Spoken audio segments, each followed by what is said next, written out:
Hola a todos, soy Adrián, tutor de geometría vectorial, y a continuación vamos a ver los ángulos en posición estándar. Así que comencemos. Para estudiar los ángulos en posición estándar, primero es súper fundamental tener claro eh, el tema de ángulos desde la geometría básica, es decir, tema como ángulos opuestos por el vértice, complementos y suplementos. Y número dos, ángulos para vectores, tanto ángulos entre dos vectores como la dirección de un vector, etcétera, etcétera. Ahora vamos a ver qué es lo que ocurre, de qué se trata esto, que también en mi experiencia he notado de que es un tema que se complica mucho porque en clase quizás se presenta de una manera demasiado técnica. Entonces la idea de este video es verlo simplemente desde un punto de vista geométrico para entenderlo de la mejor manera.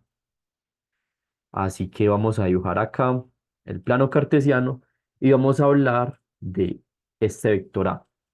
Bueno, más bien creo que para ilustrarlo voy a dibujar aquí cuatro vectores. Este vamos a ponerle C y este vamos a ponerle D. Este va a ser D, este va a ser B y este va a ser C. Regla número uno.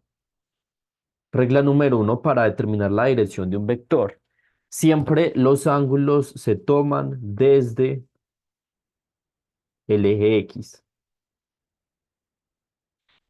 Es decir, por ejemplo, para este ángulo B, nosotros el equivalente no va a ser este ángulo, sino que va a ser este ángulo, los ángulos desde el eje X.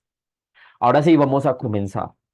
La dirección, nosotros definimos la dirección como el ángulo desde E1 hasta el vector.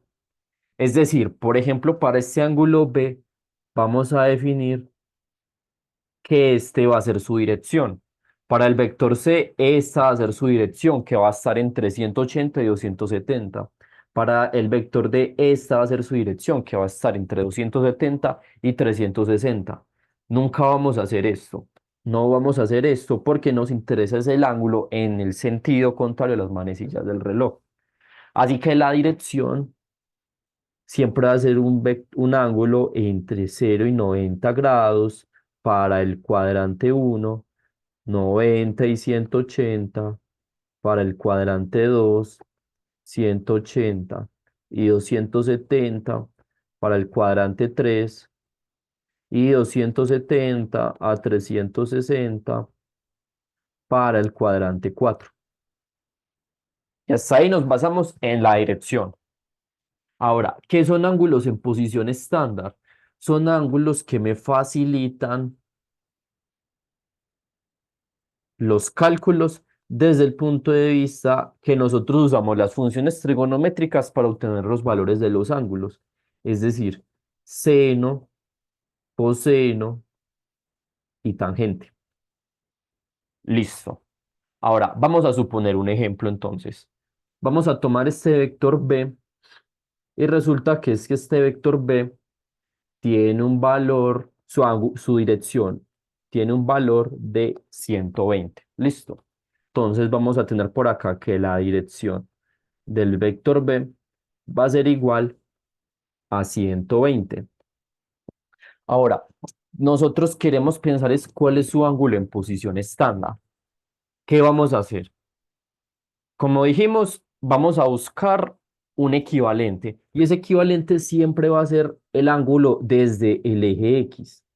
Es decir, este acá va a ser su equivalente. Para la C, para el vector C, este acá va a ser su equivalente. Para el vector D, este va a ser su equivalente.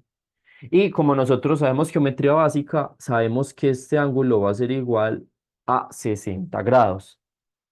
Es decir, que vamos a decir que el ángulo de 120 grados es equivalente al ángulo de 60 grados, porque nos interesa el ángulo desde el eje X. Paso número uno es ese. Paso número uno, vamos a definir el ángulo equivalente.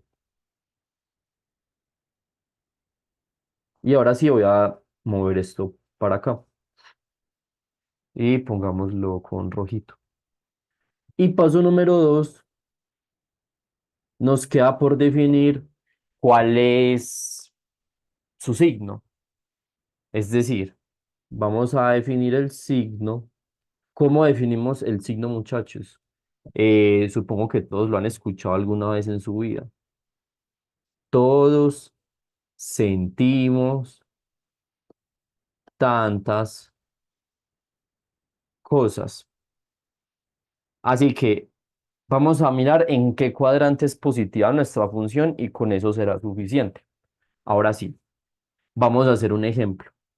Resulta que tenemos que el vector b, ejemplo, vamos a volver a coger el vector b que tiene una dirección de 120 grados y vamos a calcular su coseno de teta y el seno de teta. Bueno, más bien estamos en 120, entonces pongámosle una vez. Coseno de 120, seno de 120. ¿Qué vamos a hacer? Lo que vamos a hacer es vamos a buscar su equivalente. Según el plano cartesiano, si este valor azul tiene 120, el valor del ángulo desde el eje X va a ser 60. Así que esto va a ser igual al coseno de 60. Y esto va a ser igual al seno de 60. Y lo último que queda por definir es el signo. Es decir, en el primer cuadrante todas son positivas. En el segundo cuadrante solo el seno es positivo. En el tercer cuadrante solo la tangente es positiva. En el cuarto cuadrante solo el coseno es positivo. Todos sentimos tantas cosas. Es decir, segundo cuadrante, seno positivo.